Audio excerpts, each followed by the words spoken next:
संसद के शीतकालीन सत्र में बुधवार को चुनाव सुधार पर जारी चर्चा का जवाब देते हुए गृह मंत्री अमित शाह ने विपक्ष पर तीखे वार किए। अमित शाह बोल ही रहे थे कि तभी लोकसभा में नेता प्रतिपक्ष राहुल गांधी उठे और बोले कि अमित शाह मेरी 3 प्रेस कॉन्फ्रेंस का जवाब दें, मैं उन्हें चैलेंज देता हूं। इसके जवाब में अमित शाह ने कहा कि वो उनके हिसाब से नहीं, खुद से तय करेंगे कि कब किसका जवाब देना है। नेता प्रतिपक्ष धैर्य रखें।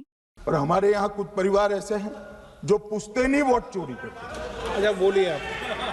हाँ बोले आप बोले। हाँ बोले आप बोले। Actually, let us have a debate on my press conference. Yes. Let us go. Yes. Let us have very good idea.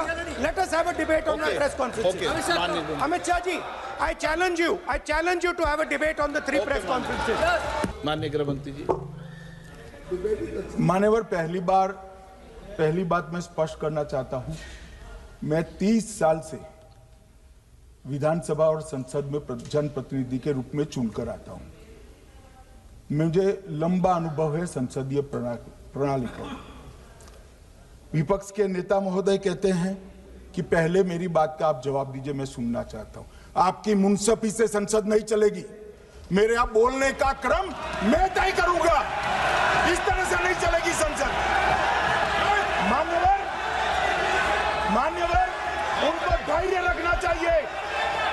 उनको धैर्य रखना चाहिए मेरा जवाब सुनने का। इनकी एक एक बात का जवाब मैं दूंगा, मगर मेरे भाषण का क्रम वो तय नहीं कर सकते, मैं करूंगा, क्योंकि मैं बोल रहा हूं। इस बहस के बाद अमित शाह ने एसआईआर को लेकर अपना जवाब दिया और कहा कि विपक्ष चुनाव आयोग को दुनिया भर में बदनाम कर रहा है। मान्यवर, चुनाव आयोग एक तटस्थता से चुनाव कराने वाला संस्थान बनाया गया और इसकी मान्यता कोई पॉलिटिकल पार्टी ने नहीं दी। भाग और अनुच्छेदों के तहत हमारे संविधान ने दी है और ये संवैधानिक प्रक्रिया है। इस संवैधानिक प्रक्रिया पर सवाल खड़े कर कर, अनर्गल आरोप कर कर आप पूरे चुनाव आयोग की एक प्रकार से पूरे दुनिया में इसकी छवि को धूमिल करने का काम कर रहे हैं। आपको लगता है कि आप सरकार की छवि धूमिल करें? ना जी, आप पूरी दुनिया में भारत के लोकतंत्र की छवि को धूमिल करें। अमित शाह ने आगे कहा कि इस चुनाव आयोग के रहते विपक्ष कई जगह चुनाव जीते, हमने तो कभी कुछ आपत्ति नहीं दिखाई और चुनाव आयोग में ही दिक्कत थी तो क्यों जीत के बाद विपक्ष के नेताओं ने शपथ ली। मई 14 में श्रीमान नरेंद्र मोदी इस देश के प्रधानमंत्री बने, तब से उनको आपत्ति है। तो एनडीए क्या क्या जीती? 3 लोकसभा चुनाव हम जीते, 41 राज्यों के विधानसभा चुनाव जीते, तो हम 44 विधानसभा टोटल चुनाव जीते हैं 2024 से 25 तक। मगर वो भी 30 चुनाव जीते हैं अलग अलग विधानसभा में, 30 जगह पे। अगर मतदाता सूची करेक्ट है तो क्यों शपथ लिया, क्यों चुनाव लड़ा? आप बताइए देश की जनता को। अमित शाह ने कहा कि देश में ईवीएम राजीव गांधी लेकर आए तो विपक्ष अपनी ही पार्टी के नेता का विरोध क्यों कर रहा है। ईवीएम कौन लेकर आए इस देश में? मान्यवर, कौन लेकर आए? 15 मार्च 1989 को जब राजीव गांधी इस देश के प्रधानमंत्री थे, तब ईवीएम लाने का कानूनी बदलाव किया गया था। सुन लो, अब राजीव गांधी के ईवीएम के कानून का भी विरोध कर रहे हैं। मान्यवर, इसके बाद में, अरे सुनो ना क्या प्रक्रिया हुई। इसके बाद में ईवीएम के खिलाफ किसी ने याचिका करी।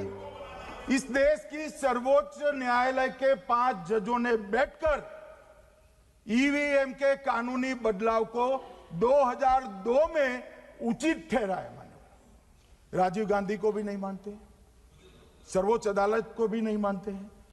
अमित शाह ने कहा कि विपक्ष का मूल मुद्दा है अवैध घुसपैठियों को मतदाता सूची में रखने का मुद्दा। बस इतना अमित शाह ने कहा, विपक्ष के नेताओं ने वॉकआउट कर दिया। तो ये मुद्दा क्यों उठा रहे? मेरी समझ में अगर इतना पढ़कर आता है तो उन्होंने भी तो पढ़ा होगा। ये मुद्दा क्यों उठा रहे? मूल मुद्दा है अवैध घुसपैठियों को मतदाता सूची में रखने। इन लोगों ने बोलते हैं तो इधर भी सुनते हैं, पूरे सुनने की क्षमता रखो। सर ये लोग डर गए हैं, जवाब नहीं सुन सकते हैं। इतना दिनों से देश के सामने में झूठ फैला करके इन्होंने गुमराह करके चर्चा मांगा। आज गृह मंत्री जी एक एक बात का जवाब दे रहे हैं, ये भाग गए, डर गए, सुन भी नहीं सकते ये। अगर ये सुन नहीं सकते हैं, इतना दिनों से संसद के समय बर्बाद क्यों किया? अगर सच्चाई नहीं सुन सकते तो इतना दिनों तक सरकार पर संसद के समय लोगों को भ्रम फैला करके क्यों समय बर्बाद किया?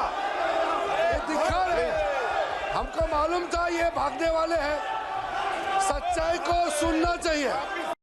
कुल मिलाकर अमित शाह का भाषण सुन विपक्ष का वॉकआउट सवाल खड़े करता है कि आखिर विपक्ष रुका क्यों नहीं। बहरहाल आपको बताते चलें कि लोकसभा में चुनाव सुधार पर 2 दिन चर्चा हुई। चुनाव सुधार पर चर्चा के दौरान लोकसभा में विपक्ष के नेता राहुल गांधी, अखिलेश यादव, डिम्पल यादव, रविशंकर प्रसाद समेत पक्ष विपक्ष के कद्दावर नेताओं ने अपनी बात रखी। विपक्षी दलों के वक्ताओं ने ईवीएम की जगह बैलेट से चुनाव कराने, मुख्य चुनाव आयुक्त की नियुक्ति करने वाली कमेटी में राज्यसभा में विपक्ष के नेता और सीजेआई को भी शामिल करने की डिमांड की।